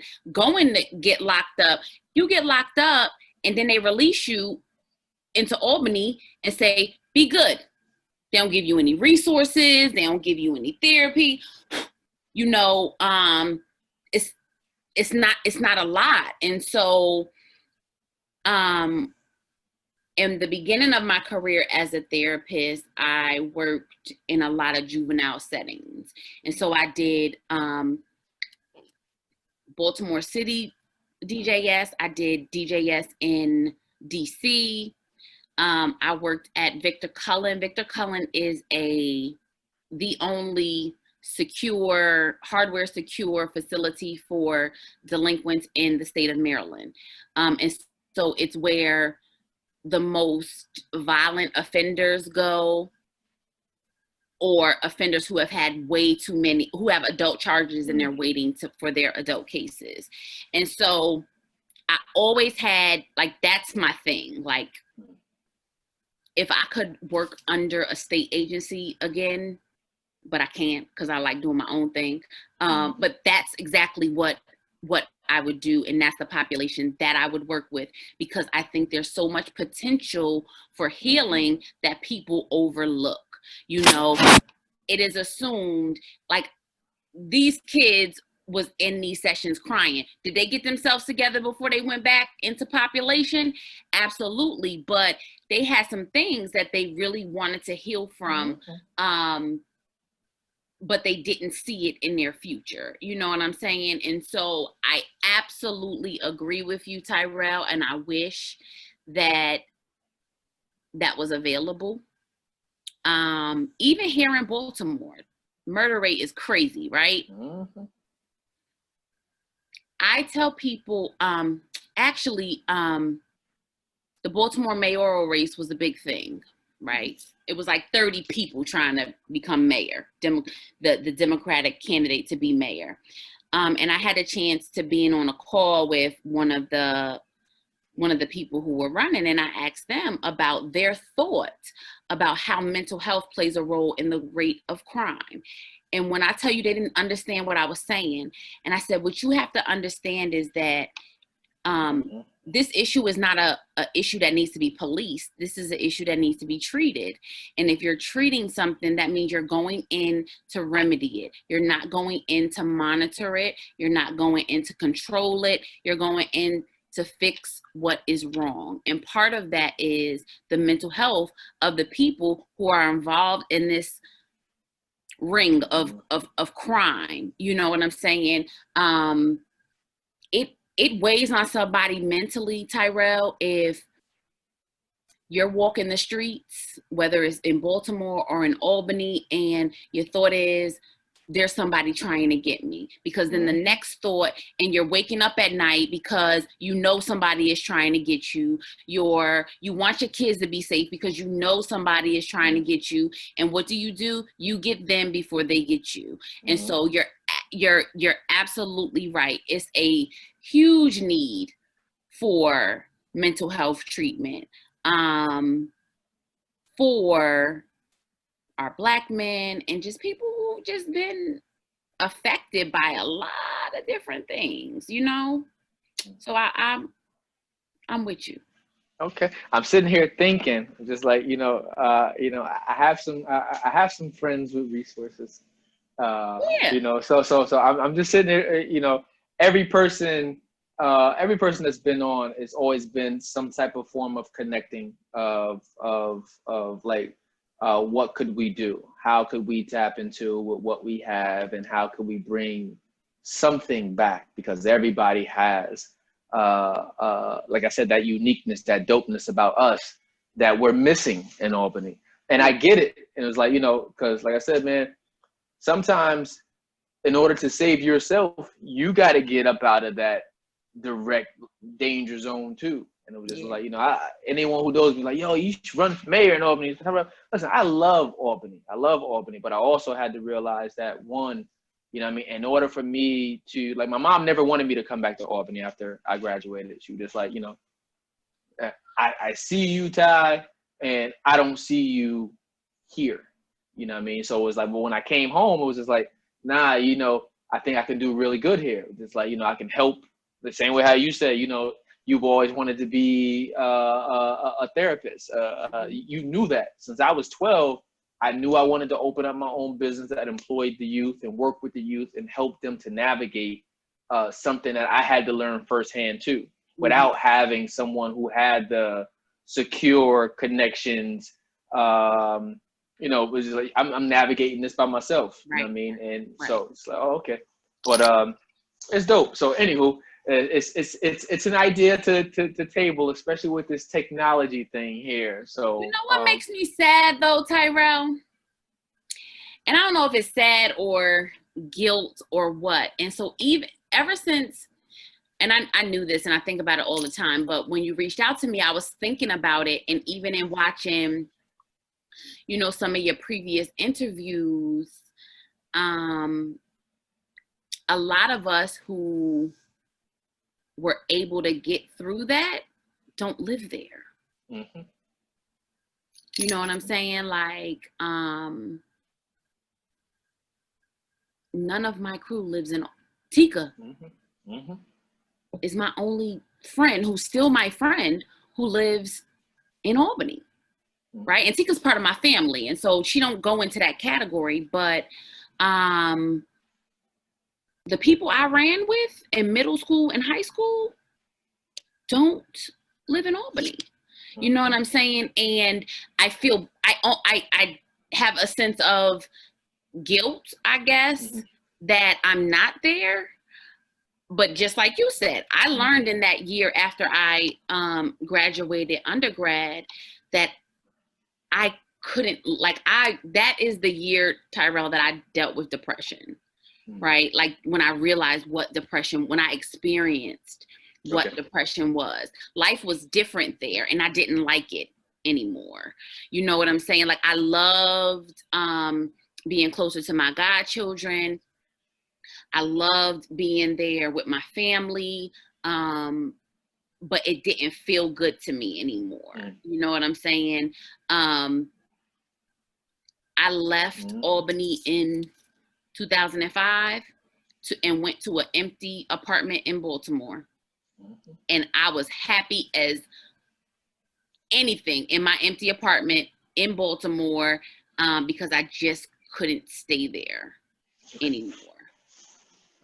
And I get it and understand it 100%. And your story and your explanation just now, it made me even think about one of the reasons why I had to get out. And it was like, so now, you know what I mean? I always say this statement and I always be like, Black Lives Matter to me before Black Lives Matter was a movement. You know what I mean? It was just like, he's like, I'm invested. I'm invested in my people. I know everyone from the streets to the work world to the education world. I'm invested here. But it was also just like, if you have a positive desire or you want more, that spirit can be beat down too. And it's just like, sometimes you're battling against ignorance. And sometimes you're battling with those same issues that I brought up too, like with the social unrest. If I told you how many police complaints, you know what I mean, I had in while I lived in Albany, you know what I mean, you'd be like, damn, the image or the logo for back, you know, I haven't told anybody that other than, you know what I mean, my wife and them, but the image is, that was from me getting beat up by the police in 2006 for breaking up a fight. You know what I mean? So when I just see what just happened to that 29-year-old in Louisiana, you know what I mean? You talk about that trauma, that trigger thing. It was just like, well, damn, just like, I got beat up by the cops for breaking up a fight between two kids, and they came back and said that I was fighting. All over my paperwork, it was just like, you know, I was fighting 60 people. This is what my paperwork says. I'm just like, I was fighting 60 people, and I ain't got no marks on me other than the marks that y'all put on me. You know what I mean? But it's just like, you have enough of those experiences, and you just realize that my luck with the law ain't that good. So, you know, I'll probably want to stay as far away as possible. You know what I mean? Sometimes just driving to the point that I used to get pulled over so much that it was just like, I just got rid of my tents too. It's like, whatever I can do to alleviate that, that's what I'm going to do. So it's just like, you know, you got those issues. Everyone has their issues, their concerns. So you shouldn't feel overly guilty about it because, one, you can't help, or you wouldn't have been able to help anyone else's journey, the people that you work with, anybody, until you were able to get yourself into a position where you can do it. But what I realize now, even with back, was just like, I'm in a much better position now. You know what I mean? When I left, you know, I was at a burnt out position running model for 9 years. And it was just like, you know, so sometimes you got to go back, you got to replenish yourself to be strengthened in another way. And where I am now is just like, I can't stress to you the importance of God enough. Just like, you know, staying focused. You know? Absolutely. But you know what, Tyrell, when you reached out to me, I was so, I can't tell you how excited I was about this, because I've been thinking and just saying how a lot of individuals from our generation, you know, my age, 2 years above, 2 years under, like I said, if we made it through, we don't live there. And so nobody can see us. You know what I'm saying? So I can go to Sam's on Quail and First Street right now, and everybody who works in that store remembers me. They remember my father. What's up? You still eating all them hot peppers on your sub? Yup, right? But the guys standing on that corner, those guys don't know me. Mm-hmm. You know what I'm saying? And so they don't know if I run into somebody who was standing on that corner when I was 15 or 16, they'd be totally ecstatic. Oh, Shug, you doing so good, and I'm so proud of you, and this and that, and whatever the case is. And I might be that little bit of hope for them. But these younger people, correct, they don't know us, and they don't know that we were them. You know, I say to T all the time, like, yo, I don't know how we did it. Like, I don't know how, I don't know, you know, who was praying for us, but, you know, we made it out. But I've always had in my mind, like, how can people who may not know us get to know us?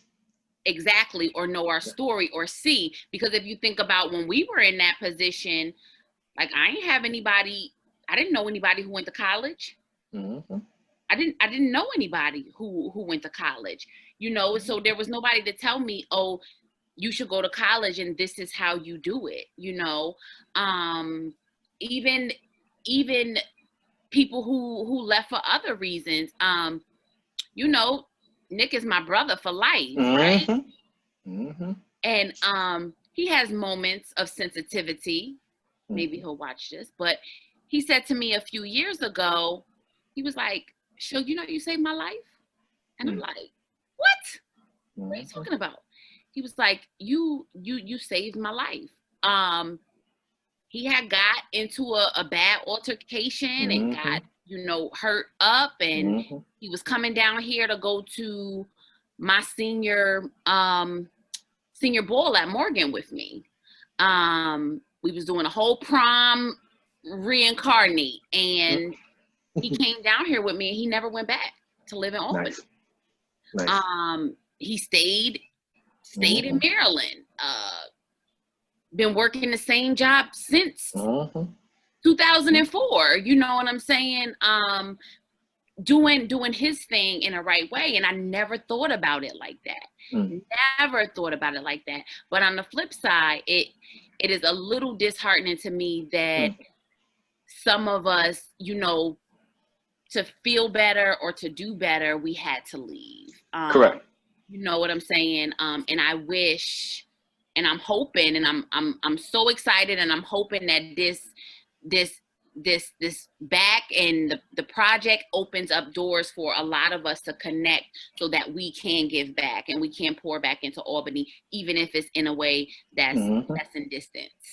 Yep. And I think that's what it will do. I think that's what it will do. But the other part is this, is it's like, you're never going to be able to save everybody, but you're going to be able to touch people at the right time who needed to be touched by your story. And that's the one thing I've learned, is just like, you know, everyone doesn't grow at the same time. Everyone's not interested in the same things, but it's always somebody who is willing to listen, and you never know what you just said that can really affect them. And that's and that's what we're doing it for. Just like I said, yo, Albany has some of the most dopest people. I'm going to tell you 2 funny stories, anywho, about T and Nick. So T is like, one, seeing her go away to school, you know what I mean, and be down there at a time where it was time for me to get ready to go, helped me too. And it was just like, it's people that's from here that can do it. Yeah. You know what I mean? That's doing it. And we're just like, you know what I mean? So, because sometimes, like I always say, you learn from the successes and failures of people who look like you, right? So you need to see it. You need to see it more. I need to believe it.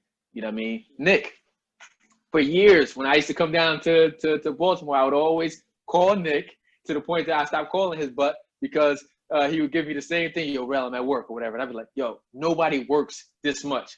Until I realized that, yes, some people do work this much. You know what I mean? Hey, and it just is what it is. So it's like, you know, but you know, me and that guy right there, like I said, yo, I can tell you a story on air, and if he watched it, yo, he'll be laughing instantly. My brother was in the hospital earlier last year, right? So me and Eric were both in the hospital, pretty much praying and talking over my brother while he was in the hospital, right?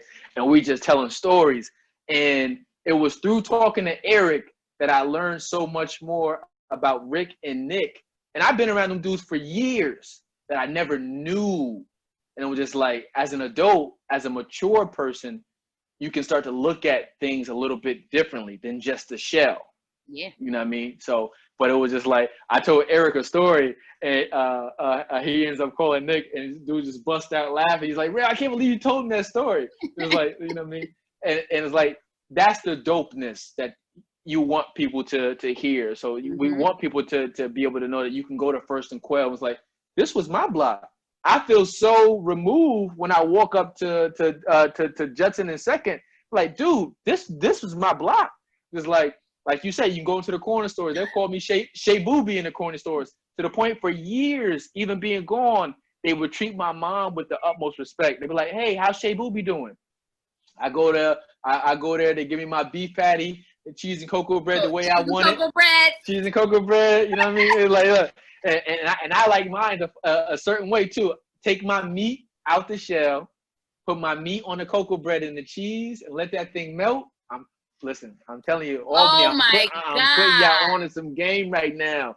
I'm putting you on to some game right now. But yeah, man, we got some dope people that I hope through these connections that, one, we're able to build what's the word I'm looking for? We're able to build enough consensus or a unison or unity, and one, to realize that there's things that we could do. There's things that we can still be connected to and there's people who can connect us to the people who need to hear our story. So that's how I started out with back. I said, well, listen, there's too many negative things going on, and I love the city. So I'm going to use the influence that I have. I happen to still be cool with a lot of people. Might not be cool with some people, but I'm still cool with a lot of people. I'm going to reach out to all of these different people to get to tell their stories, because the same way it created greatness in us, it can create greatness for those who are coming behind us. And they're still there. Absolutely. People need to see the possibilities. I guess that was the thing. Like, even when my goddaughter came down here, like, she was like, huh? What? You know, and I don't live in no big mansion, you know. I live a pretty humble life, right? But even it just opened her eyes to just like, okay. You know, having more than one bathroom in the house is like, you know, and so I like what you said as far as like the exposure, because again, there was no, and when I tell people my parents didn't go to college, they're like, oh no, like, how did that happen? Like, how you end up with 3 degrees and your parents, you know, didn't. My mother went to what was called, before it was Harriet Gibbons, it was called Street Academy. It was where the bad kids went. You know, and that was, my mother will tell her little story all the time, but how it happened, not sure. But I think that with showing people models of their possibility can increase their hope. You know, it's just like telling them that Albany, the world is bigger than Albany. You know what I'm saying? Like, you don't have to be a CNA, GNA. That's not the only possibility for you, young lady in Albany. Or, you know, and definitely no, no, it's the truth. No shade. But that is, the thought is that's the way I can make the most money. You know what I'm saying? Like, being an entrepreneur and owning something is not a thought, because that's not what you see, you know? And so exposure, I'm with it. Let's do it. Okay. Well, listen, man, I'm going to hit you with my second to last question for you for tonight. Because I know that we done went in on a bunch of different questions, but going back to the whole thought of what we're able to leave for the people in the Albany community. So thinking of your strengths, so thinking of the things that you have identified as your strengths, what skills or knowledge is the most transferable to others that you would like to share with the Albany community? Skills and knowledge as it pertains to what? Like, what you mean? So if you think of what you identify as your strengths, what is something that you feel that that's your strength that you feel is easily transferable to other people? Like, you know, I got a skill, I can read people, or, you know, I got a skill, you know, I'm good with math, whatever it is. I have a transferable skill, and this is something that I want to share that I think that people could get. Me, maybe this would be a better example. I learned the word introspection my senior year in high school, and this is after I got kicked out of Albany High. So I'm at the Brooklyn. My teacher, Susan Cole Perkins, you know what I mean, was dope. And it was just like, you know, she really inspired me. She gave me a whole new level of hope too. She was like, she used to give me these new words, and introspection was one of them. And sometimes you never know what you're going to come across that just stays with you. And like, just the definition of that stuck with me then, to the point that it still affects me now, like an examination of one's own feelings and thoughts. So a transferable skill that I wish that I could give to other people is being able to dive into themselves and realizing the importance of being introspective. You know what I mean? Because one of the hardest things to do is to see yourself, as my mom would say. That is the hardest thing to do, to see yourself.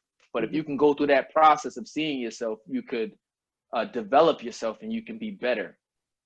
Got you. You know what I mean? Got you.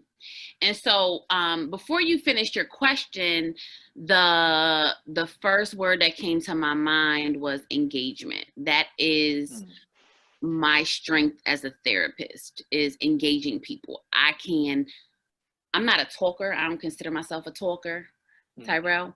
But I can engage people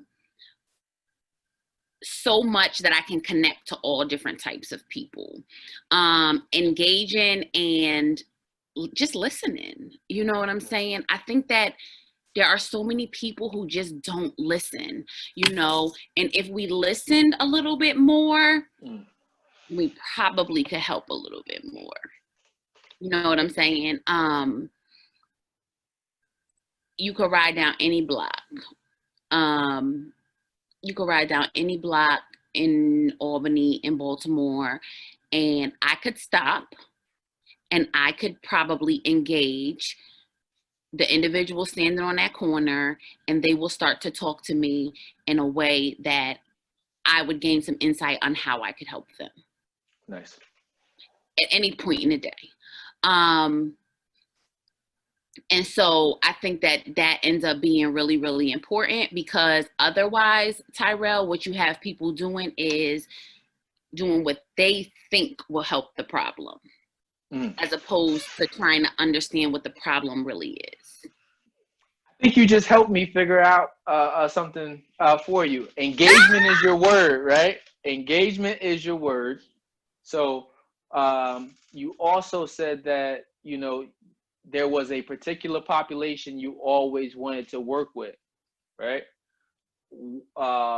Let's say I put you in a room on Zoom, of course, with a group of young males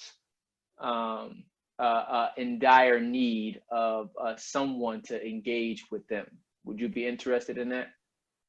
Yes, I would try it. If you would have asked me before the pandemic, I would say no. Okay. And that was the thing. Engagement is my skill. Okay. Engagement is the way that I create a safe space for people to be vulnerable. You know what I mean?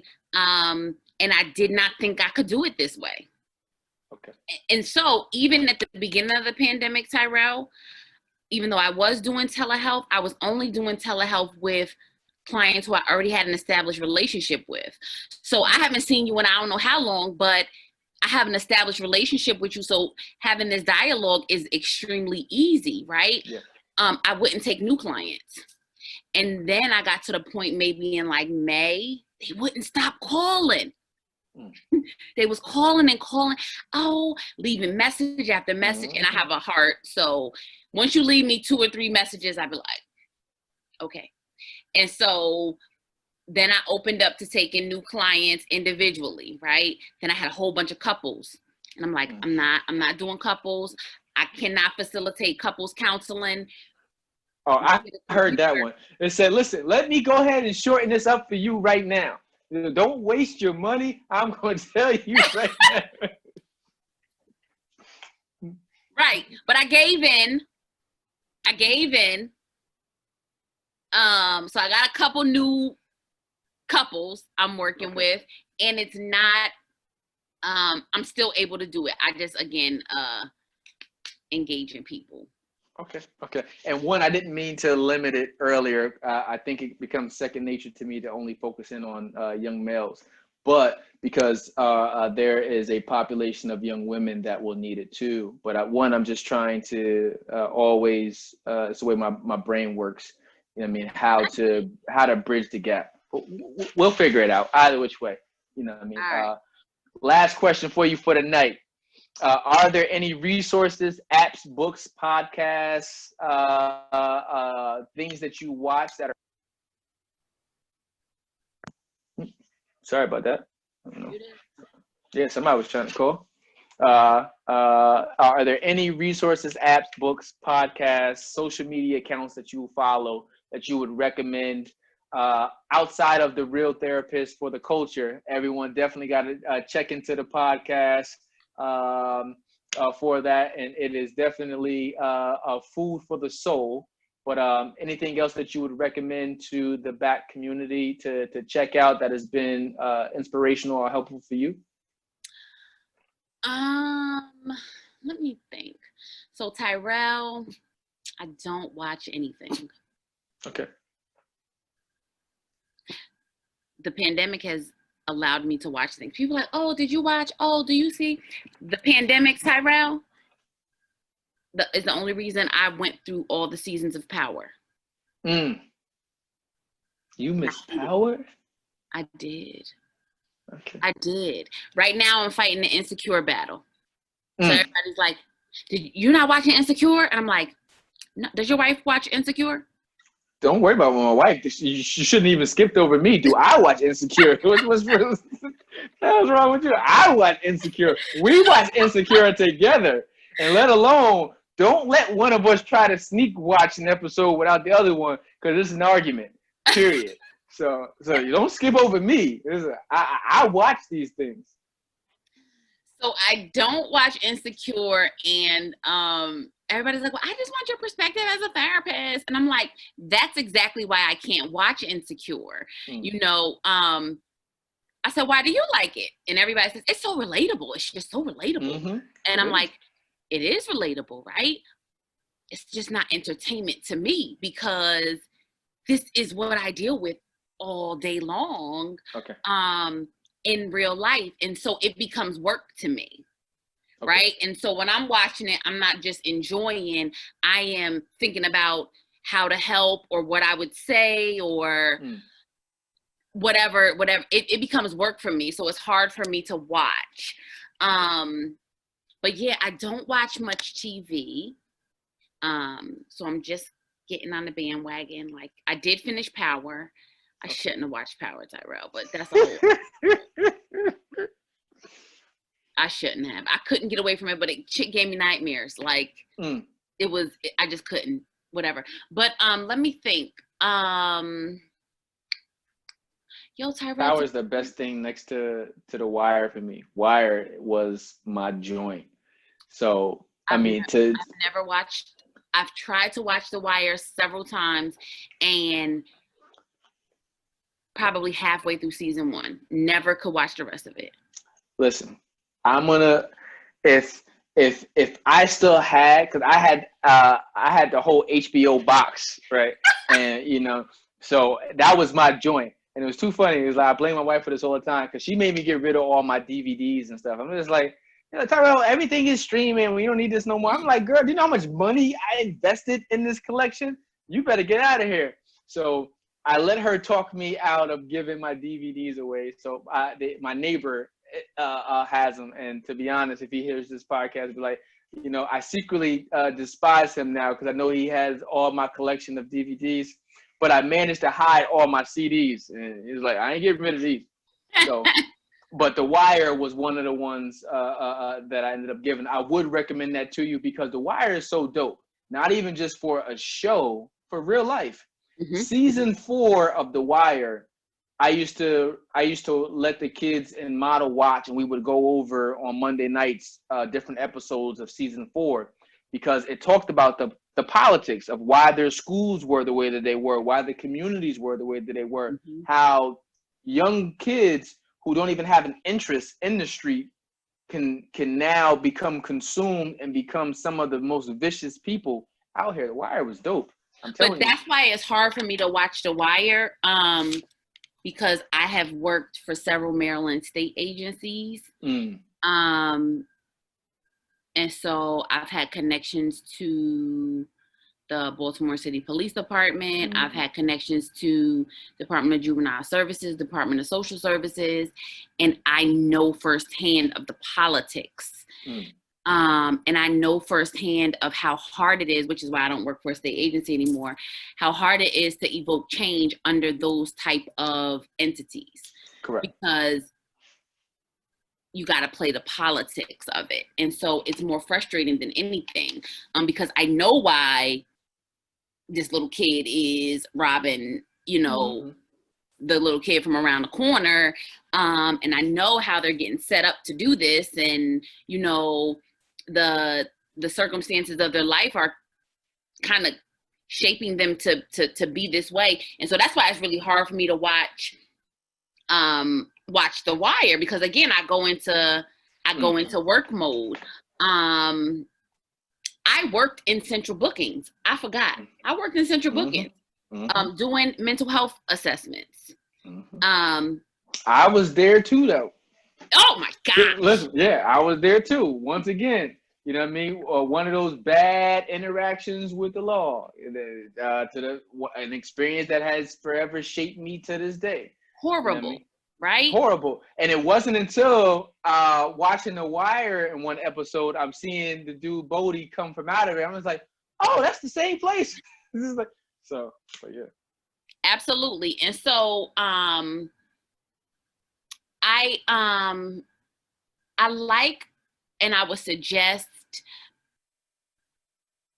books and podcasts that are polar opposite to your current life. You know what I mean? And so I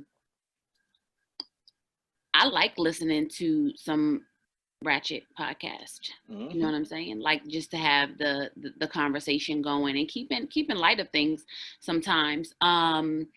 There's a book called there's two books that I would suggest. One of them is a journal. There's two journals and one book I'm gonna suggest, right? Okay. So one is a journal and it's called Start Where You Are, and you work through it in your own way. It's a journal of self-exploration. Okay. I went through that journal before I started to suggest this journal to my clients. I went through that journal and learned more about myself than what I thought I knew. Very cheap, very small, inexpensive. You can get it on Amazon. It's called Start Where You Are. And if you're in a place where you want to kind of get to know yourself a little bit better, I would absolutely recommend it. The other journal is called Zenergy Me. And it helps you in learning how to create peace in your environment. So we live in a world of extreme chaos, right? I am an avid news watcher, Tyrell, but in the recent months, I just can't. And I can't because it disrupts the peace in my house, the peace in my environment. But I learned that through going through that journal. If somebody would have given me that back in Albany, I might not have been sitting on First Street. You know what I'm saying? Like, I would have had an idea that peace exists. You know, the book, have you heard of I'm Judging You? I have it upstairs. What's the woman's name? Lovey. Yes. Yep. Lovey. Yeah. Okay. I think that's it. Yep. Okay. She's releasing her second book now, but that book it's relatable. It's funny, but it also puts you in an idea of turning the mirror and looking yourself in the mirror at destructive things that you do that limit your growth. Easy read. Yeah, I haven't started that one, so I haven't started that one, but I definitely have it upstairs. Yep. So those will be my things. I didn't know what a podcast really was until people kept telling us we should do a podcast, and I'm like, what's a podcast? What is that for? Didn't realize it's a podcast on anything you look up. And so my suggestion in that world, because you can learn so many things. It's like, did you know how to use encyclopedias, Tyrell? When? that should have been the question. At what point in my life? At some point I've learned. Right. And so, you know, we got Google and stuff like that. So people don't, you don't use an encyclopedia. You got to find that to do your research project on elephants. Right. But I would suggest going into anything you think you might have an interest in, right? Because I'm all about self-exploration and expanding your interests and things like that. Type it into a podcast in the podcast search bar. Okay. And just start listening to something. Okay. First one that comes up. That's my challenge to our viewers and listeners. Okay. All right. Well, I appreciate that. Something is telling me to ask. If not, I'm gonna throw it out there. Don't give me any follow-up for it. Just nod your head or wink. Have you ever read How We Love? No. Oh. No. All right. I'm gonna leave you with that one. All right. So, How We Love, and you can go to howwelove.com. One, it is free. You can do a test. And when you said something earlier, it made me think about it. You were just like, you always knew since you were younger, you had a desire to work with a particular population. A lot of who we are as adults stems from experiences that we've had as kids that subconsciously control us and what we do. And it was mind blowing. Anywho, that's mine. How We Love. Last question for you for tonight. I always ask everybody this: Suge, Dr. L, the woman of many names. If you were to recommend someone to me to interview next for Back, who would it be? Ooh, who have you done thus far? Yeah. JC, Omar, Derek Johnson, Aaron Barnett, Sheena. I have interviews lined up until the end of October right now. Some of the people we got coming is Larcel Stovall, Candace Curry, Tyrone Wadzicki, Paris McKnight. We got some hitters coming. Okay. I want you to because you've been doing a lot of guys.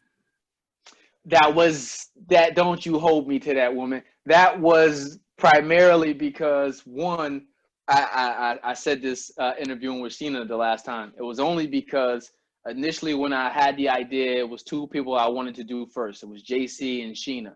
So she was launching Boston Wild Black. So I had to give her space, her time to create that one. But I already had a lineup of women. I was just waiting to do that. So that's why I said, if you check the event calendar page on the website, it'll show you all of the dopeness that is coming. And Dr. L, you were one of them. Okay, thank you so much. You got some women on the lineup through October? Yeah. I'm trying to think of somebody who is in Albany. Mm-hmm. I'm having a hard time with that. I'll tell you who we got. After you, it's Larcel Stovall, Tyrone G, Paris McKnight. Hit the wrong button. And one, Paris is still in Albany, and I love the energy that she has going on there, and it's going to be really good. Tatiana Cunningham, you know that young lady? Yeah. Oh, Candace Curry. I got Officer Lawan Cancer. I got Angelo Maddox from Fresh and Fly Clothing. You name it. Like I said, I'm already booked out until November it. So we got some people coming. Nice. So and I like to keep it already planned out in advance. I'm off the next 2 weeks. Oh, good. It's my anniversary and my birthday, so I'm not gonna mess with that one. You one of them, Tyrell. The best sign in the world. That's right, one of them. I mean, nuts. Yes. So I got two. Okay. I think that Aviar Crawford. Okay.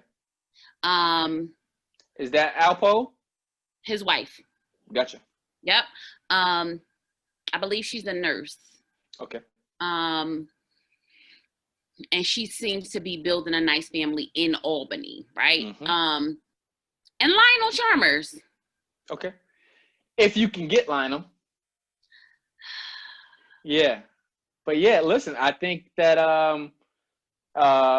Lionel would have a story that is easily relatable to a lot, but also help you to explain why sometimes it is important to stay away too. Absolutely. And you know,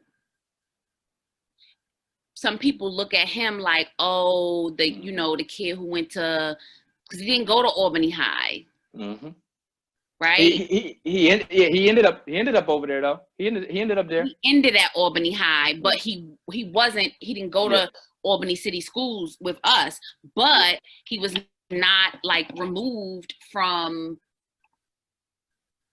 the struggles of the inner city. You know what I'm saying? And so even in, you know, I heard Omar saying, you know, how far he went to go to the school he went to and living on Clinton Ave, you know, the same thing for Lionel living on Sheridan Ave, but also having his other life, you know what I'm saying?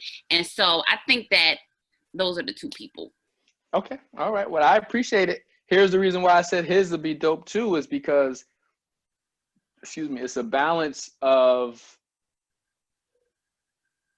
getting there and then being able to be healthy and successful enough to stay there. Imagine being the person from a community small like us, like ours, to say that, you know, I went 33 in the draft. You know, I went to the NBA. You know what I mean? So imagine the pressure that puts on you too, and everyone is looking and pulling. You know what I mean? So we got a lot of those stories. There's a lot of people who have made it out, but like I said, sometimes it's handling and dealing with the success of your accomplishments too. And it's like, because sometimes people don't put in the same work as you, but they want everything that you have. But I think that's the hard part, and I'll end on this note. I think that's the hard part in achieving some degree of success. People often misperceive that, and I mean like people from home, they misperceive that as, oh, you think you're better, or oh, you think you're too good, oh, you know, you're not going through what we're going through. I had made a comment on Tatiana's post when she was leaving.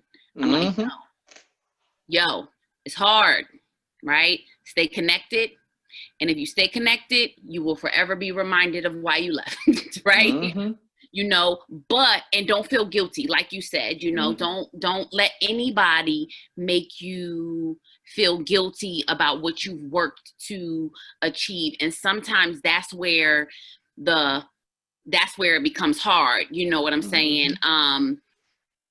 But no, went through it, and it was not easy. Enjoy everything that you've reaped. Everything. Yep. Well, you have it back from Dr. L herself. You know what I mean? If you've worked for it, if you put the work in, put yourself in a position to reap the benefit and to enjoy the fruits of your labor. So, you know, Albany, we love you, and we know that there's so much more to explore, so much more that we could do to help you to realize that through consistency and exposure, any one of us with the right amount of support can blow up and do some amazing things. That's right. So, you know, Dr. L, thank you for taking the time tonight to talk to us. It's been a pleasure. Thank you for having me. Oh, listen, it was coming. So like I said, man, I felt bad for a while. So everybody gonna think I'm interviewing only males. I gotta line up. You know, I know some dope people. You're one of those dope people, and you know, I'm circling back, but I'm also going to spread it out enough that one, I don't burn myself out, and then enough that we get enough of the stories of a lot of the people who's been doing positive consistently for a Absolutely. long time that we need to hear from. But you have yourself a wonderful night. Thank you for extending your time with me tonight, and I truly appreciate it. Yes, thank you for having me. Well, thank you again, man. You have a good night, Shug. All right, I'll talk to you. Peace. Peace out.